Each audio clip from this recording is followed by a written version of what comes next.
Good evening, everybody. Welcome to day three, and I'm here to talk to you about today's tip, which is tip number three in the series of the right mindset for financial freedom. Yeah, so we are actually talking about the right mindset for financial freedom, and I know many of you would like to seek financial freedom, and that's why you are actually joining my sessions. And it's today's day three, and I'm very excited because I've got another exciting tip for you. Yesterday's session was very well received. A lot of people, after the last 2 days, say that they now understand exactly what financial freedom is all about. Because I think a lot of people tend to assume that financial freedom is all about money and big car and big house and wealth and all, but without realizing that actually when you talk about financial reminder, financial freedom is where you need to have time, you need to have wealth, you need to have health, you need happiness. And also, I've also mentioned to you about how your wealth ratio needs to be more than one. And yesterday, I explained to you what is a wealth ratio and how you calculate wealth ratio. And I also spoke to you about the power of passive. And I've got people who have been working for 20 years and 30 years. They said, is it wrong for me to continue what I'm doing? I said, well, the choice is yours, actually. If you feel you're happy, that's fine. You don't have to start a business or anything like that. But if you're looking at in the long term to have passive income, the long term to walk away, to be able to have financial benefits or financial perks in the long term, then you really need to look at how to get your wealth ratio more than one, which means you need to look at passive income, which means you need to really understand what kind of passive income that is available in the market and how do you achieve that. So I will talk on Sunday. I want to tell you now it's on Sunday from probably 2:30 to 4:30. I'm going to have a session. I will give you more details about it by Wednesday because I'm working out the details about it. And you can come. And then what I will do, I will look into all the different types of passive income that you can make, and from property to franchises to fixed deposit to insurance to MLM to what do you call it, unit trust to anything else that you consider as passive income, or even including YouTube, including creating apps, affiliate marketing. So I will cover all that, and I will do it on Sunday for you to know, then for you to choose. You know what? There are. I have my own preferences of passive income, but that doesn't mean that you have to follow. But I think my job is to actually explain to you the power of it. Having said that, today's tip number three, which is on mindset. Today's tip is for money to come, you must respect money. That's a tip. Okay. For money to come to you, you must respect money. It's very important that you need to understand that you are not going to get money unless you're going to have respect for money. And there's a certain exercise you got to do, which I'll share with you today, which you have to do in order for you to indicate to the universe that you really value money, you really respect money, and therefore you deserve money, because only then money will come to you. Yeah. But before I go to that, I want to ask you, related to yesterday's talk, with regards to about why I believe in passive income so much. And I think yesterday many of you were surprised when I talk about this BMW and MyV, and I talk about the guy with the MyV who has no debts is a better off guy than a guy with a BMW with 300,000 debt. Because of debt, or the guy who bought things cash compared to the guy who bought from Cots Member. I'm against nothing against Cots Member or anything like that, but it's just that preferences. I mean, Robert Kiyosaki says that how long will you survive if you lose your job? So if you have passive income and you lose your job, you have nothing to worry, because passive income will continue to come. Rental will come, business income will come. So obviously, it doesn't matter what car you have. I mean, if you don't pay for your car for 3 months, the bank doesn't look at your chart and say, oh, this guy is a manager, give him more time. Oh, this guy is a security guard, quickly pull his car. The bank doesn't do that. As far as you concerned, cash is king. Cash is king. Cash is king. Meaning to say, as long as you don't pay for 3 months, they'll tare your credit, they'll pull your car, they'll repossess the car.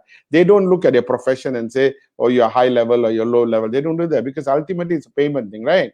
So it's very important for you to understand the fact that passive income is something you should really, really consider. So having said that, I want to ask a question before I share today's tips, because today's tip is very short. So no need to spend too much of time. I want to ask you a question. Who do you think is the richest man in Malaysia? Businessman. Okay, not politician, nothing. Businessman. A lot of people who do business, and I know I've asked this many times in many of my lectures, and many people get wrong. I mean, you are probably right in your own way, lah. Huh? By looking at the Forbes magazine or reading that, ultra rich people's names and whatever. My definition of the richest man in Malaysia is very different from many of you, and I'll tell you why as well, so that you can understand how I think. Yeah. So if I would ask you who is the richest man in Malaysia, you would probably say, I will tell you, Ananda Krishnan.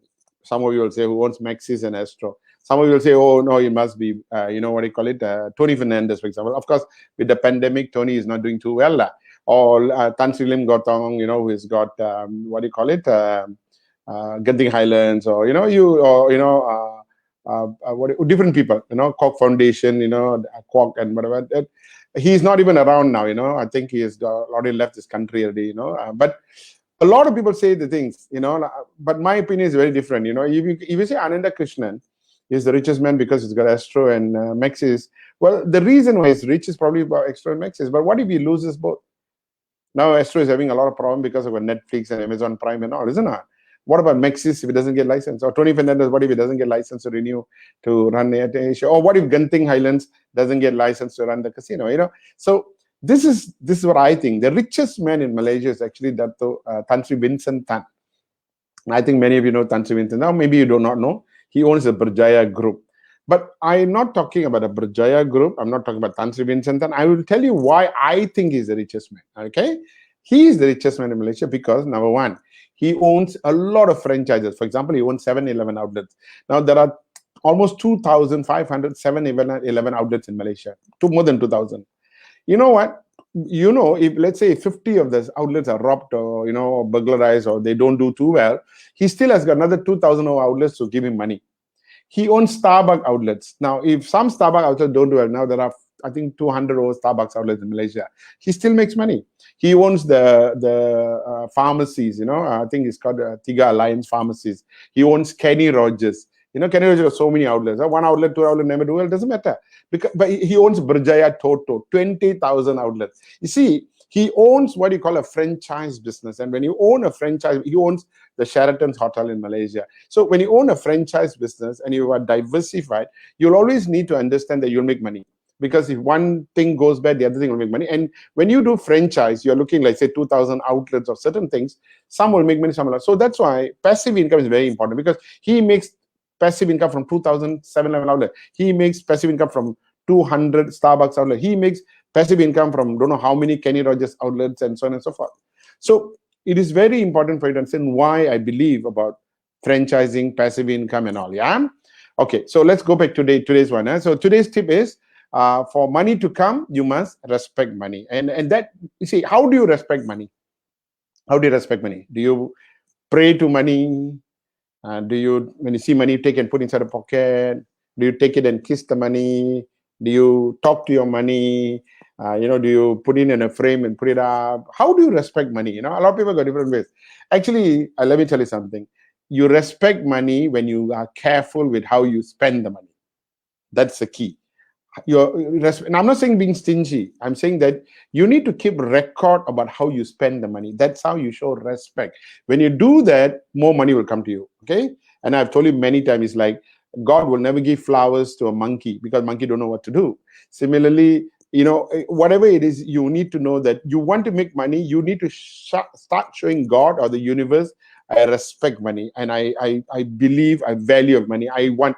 Then you'll see more money to come. So the exercise for today, the mindset that I want you to think about today, the mindset that we are looking at is actually the mindset of you. We have got, you can have notebooks, buku 35, buku 35. You can buy a buku 35. For the next 3 months, starting today, I need you to write the expenses you have every day, starting today. So which means I want you to record on everything you do with your money starting today for the next 3 months, okay? Meaning to say today, okay, whether you buy online, whether you buy cash, whether you pay electricity bill, whatever it is, whether you pay for your car, whatever it is, whatever expenses that you incur. So even if, let's say, you deduct it from your salary, you must write it down. If when you get a salary slip, it says paid for your car, paid for your house, paid for a cooperative, you must write it down. What all, because ultimately, of course, I also want you to write down how much income you make, but that is normally very simple. A lot of people make either 1 or 2 types of income, so okay, it's fine, income. But I want you to record down the expenses. Now, business people, of course, they write down the income and the expenses. I'm talking about majority of you here probably you're not in business. So I need you to do this favor. So forget about income. I'll tell you what to do with the income later. But this is what I want all of you to do. Get a buku, Tiga Lima, or maybe in your phone, download an app. There are a lot of apps nowadays about how to keep track of expenses. Download the app, and every day, starting today, you can, if you remember, today is the 3rd of July, right? You can go back to 1st July, then start from 1st July. If you remember what are the expenses, but you record it down. You record it down. That means everything, even if you give 5 ringgit charity, remember I talked about a pantang 5 ringgit in one of my programs. So you write down every time money leaves you, money goes out, you pay for product, you pay for, just write down. Okay, everything that goes out of you, you must write down. Even if you give to parents, you write it down. Everything, expenses, all expenses, record down every day for the next 3 months. Now, very important. After that, where you write or write is another story, because you will write, because or by then your mindset would have changed about how you look at money, and or at least you would have shown God that you respect money. Okay, so when you record down this, 3 things will happen, and I promise you, for sure, 3 things will happen. Number 1, you realize how you waste money. As you record down, you say, oh my God, I'm spending so much money on food, or I'm spending so much on petrol, or I'm spending so much on cigarette, or so much money on drinks, or so much money on electricity, or so much money, whatever it is, you write down. Oh my God, I pay so much for property, rental, maybe I should move to a new, but you record down. At the moment, don't think of that decision. Don't think about whether I go here. Don't worry about that, okay? You need to just record down for the next 3 months, all your expenses every day, every day, every day. So first thing will happen is you will know where you waste money and how your money is spent. Number 1. Number 2, because you know now how you spend the money, automatically your brain will start looking at about how to manage your money, because tomorrow I'll tell you how to manage your income. But for you to be able to do that, you also need to know how you're spending your money. That's why I'm saying start this exercise first. Start this exercise first, yeah? Maybe I won't share about spending money tomorrow. Maybe about how to manage money. Maybe I'll do it later part before the 10 days is over, yeah? But what is important is this, okay? Today, exercise, starting today, is write down expense. So 3 things will happen. Number 1, you will know how you spend your money. Number 2, you will now know how to budget yourself. You know, we always say, if you want money to come to you, you must be budgeting, or so much money for food, so much money. You know, when I was, when the children were younger, my children were younger, my family, what we do is we have this thing about, okay, so much of money we put aside for, say, for movies, you know, and if the money is finished, then no more movies. So much of money is whenever we want to go out and eat. And the money is finished, then no more going out to eat, like eat Maggi mee or eat at home, like, you know, that kind of thing. Because the children say, oh, how can we go out and eat? I said, no, this was the budget. You didn't go. We all finished already for this month, so now you eat at home. But what happened, why we came out is because when we were actually writing down the expenses, we realized how much money is being wasted for certain things which is unnecessary, and we need to control it. So number 1, you know how much you use. Number 2, you can budget, okay? And you can budget yourself. And you will know, okay, I know I got to cut down on this and I got to cut down on that. And you know that, right? Okay. But the most important thing, the 3rd thing that happens when you keep track of expense, this is the most amazing thing. And I think that's what should be more exciting for all of you. The 3rd thing I've noticed, I've been teaching this for the last, 20 years to people, right? When you keep track of expenses, when you keep track, it's like the universe will look at you and say, oh, good boy or good girl, you're keeping track. Now I will give you money. And I will tell you, you keep track of expense the next 3 months, money will come from different directions. Many of you write down there, I am making money consistently with multiple sources of income. Won't come. Why? Because even if it comes from multiple, you don't know how to manage it. And as long as you don't know how to manage your fund, you don't have respect for money. Respect in the sense is not about the use of the money. It's about at least keep record lah. At least write down lah. So when the moment you write down your expenses, God will say, very good. You're keeping track. You're careful. You are writing down. You value money. Okay, now I'll give you more. That is the secret. See, I want to teach you about financial freedom. I want to teach you about how to make money come to you. I want to teach you about passive income. No use having passive income that comes to you, but it won't last. No use having money coming from different sources, or you trying to become financially free, but if you have no respect for money. So start this exercise first. Have the right mindset first, that I respect money, I keep track of my expenses, I know where's my money going on.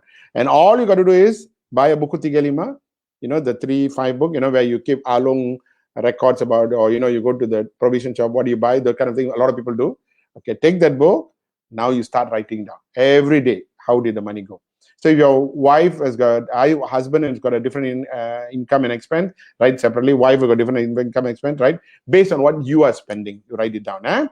So please do this, okay, every day. As husband, wife, since now PKP and all, you're at home most of the time, you want to keep track together. I'm fine with that. But I want you to have this conscience that I want to keep track of my expenses, because according to Mr. Karthi, when I keep track of expenses, I show respect. And when I respect, God will give me more. That's a secret. And then when I start teaching you about passive income and investment and businesses, and when you do it, money will come. Money will surely come. So a lot of you do law of attraction and you Ho'oponopono. Sometimes you wonder, why is it I do law of attraction, money still doesn't come? Because you don't respect money. So start this exercise today, okay? So with that, let me end today's session. I'm looking forward to seeing you for tip number 4 tomorrow. So you guys have been wonderful the last 3 days. I have got a lot of reviews, a lot of remarks. Thank you so much for that. And I hope you like my tip today, which is, for money to come, you must respect money. With that, be safe, take care of yourself, and I'll see you guys tomorrow, sharp at 8 o'clock. All right? Bye-bye, everyone.